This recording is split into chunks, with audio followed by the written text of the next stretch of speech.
Bonjour à tous et bienvenue sur boursicoté.com pour cette nouvelle analyse technique Forex, matières premières et Bitcoin. Et comme prévu hier, je vous en parlais hier, on a cassé ici cette zone des 1.05. Alors je reviens sur les tracés, c'est la dernière fois que je vous le montre. Cette zone ici, 1.0360, 1.05, c'est une zone majeure sur l'évolution moyen terme. On est ici sur une vue hebdomadaire, on voit ici les deux zones, 1.05 ici, 1.0360 ici.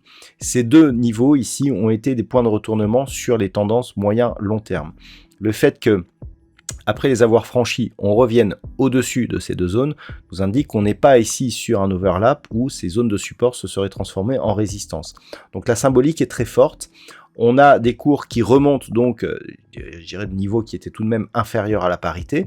Et donc là, d'un point de vue moyen terme, il va falloir être attentif à ce qui va se passer. Donc si maintenant on revient sur l'unité de temps 4 heures, ce que l'on peut voir, c'est que on a hésité sous cette zone des 1.05.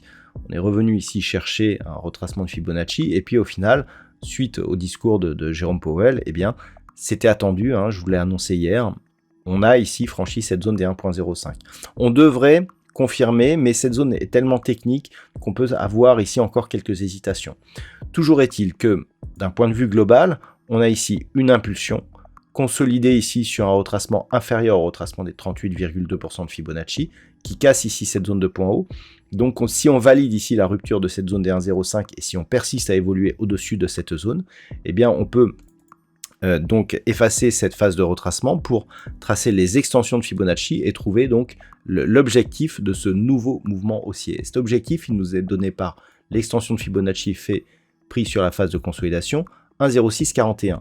On a une zone ici majeure sur 1.0635. Donc globalement, lorsque l'on a ici une extension qui correspond à peu de choses près à une zone horizontale déjà identifiée, cet objectif est renforcé et donc c'est le nouvel objectif sur cette paire de devises euro-dollar tant que les cours restent ici au-dessus des 1.05. Sur la paire de devises livre sterling contre dollar américain, là aussi on a validé la rupture d'un niveau historique. Cette zone, c'était la zone ici des 1.20. On voit bien ici la dynamique que nous avions auparavant par rapport à cette phase de baisse. Ici on était revenu chercher quasiment 1.03. On avait ici un mouvement assez régulier et ce que l'on attendait c'était ce test. Ce test ici sur les 1.20. Alors cette zone des 1.20, elle a été franchie. Dans un premier temps ici elle a été résistance. On l'a franchie. Le niveau de support a été un peu plus difficile à trouver, mais ce qui est plutôt, je dirais, rassurant, c'est que directement, on est venu chercher le nouvel objectif, donc des 1.2270.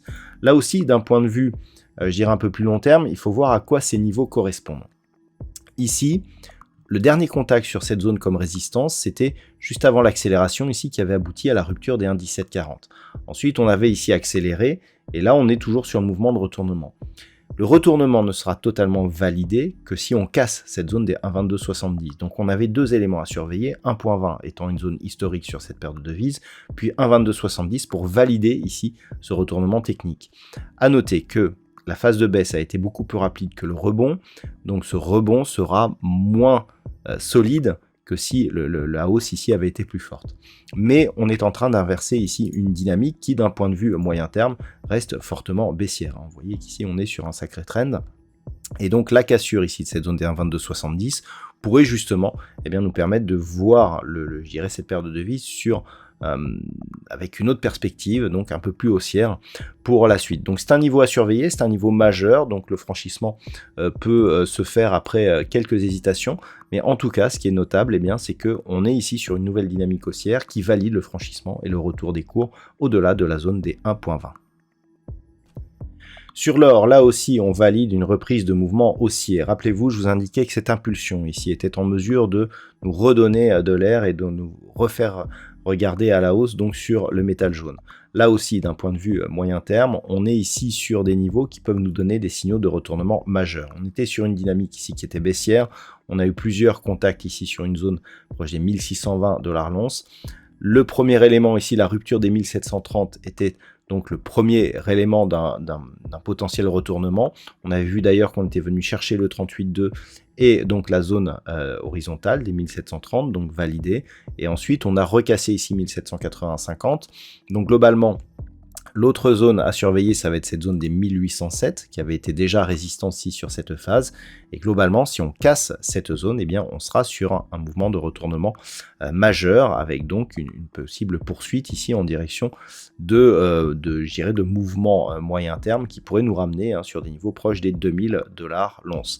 Alors, pour essayer d'évaluer un petit peu le potentiel de ce mouvement, c'est un petit peu comme sur d'autres actifs. Donc là, on enlève les retracements de Fibonacci.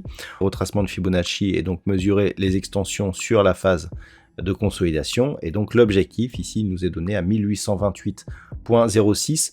Donc globalement, la zone des 1807, si on en croit ce retracement, devrait être franchie, avec ici donc un objectif qui se situe à ce niveau-là. Donc globalement, c'est assez intéressant puisque on serait sur un retournement majeur de la dynamique, mais au vu du précédent mouvement que nous avons eu, à savoir ici une impulsion très peu consolidée, et tout de suite on revient casser ici cette zone de point haut qui se trouvait sur un niveau majeur, on a tout de même de la force ici sur ce mouvement, surtout dans un contexte où le dollar est quand même globalement en train de faiblir, donc ça pourrait aider ici au franchissement de cette zone, et donc l'or pourrait retrouver une dynamique moyen terme haussière et potentiellement dynamique.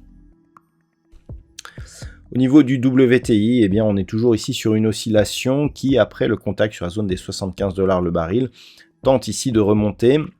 On teste ici cette moyenne mobile 20 exponentielle. On est toujours sur une dynamique à prédominance plutôt baissière. Le franchissement ici n'a pas pu être validé sur la zone des 93,50. On est venu inscrire ici un nouveau point bas significatif par rapport au précédent qui nous a refait tester ici à la zone des 75 $ le baril. Donc tant que l'on est sous 84, on est toujours potentiellement dans une dynamique baissière forte, où cette zone de support ici eh bien, est pour l'instant validée en tant que résistance. Sous 84, le risque c'est de revenir ici sur cette zone des 75, qui était une zone majeure. En cas de rupture, nous avons un objectif qui se situerait à 70,40 $, donc le baril. Par contre, en cas de rupture ici, on neutraliserait la dynamique moyen terme, puisque nous sommes ici sur une phase de baisse.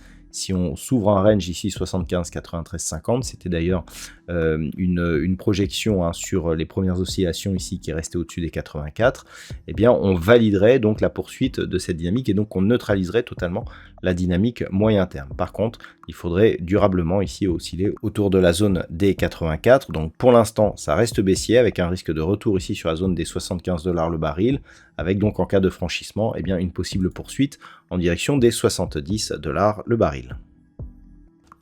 Et enfin, au niveau du Bitcoin, eh bien, on est toujours ici en train de tenter d'impulser ici un nouveau rebond technique. Donc on a eu quelques tests ici entre 15 500 et 15 800 $ pour un Bitcoin. Je vous avais donné ici un niveau proche des 17 000 $ pour un Bitcoin. Cette zone, elle a été attaquée. On a même marqué des points hauts significatifs supérieurs.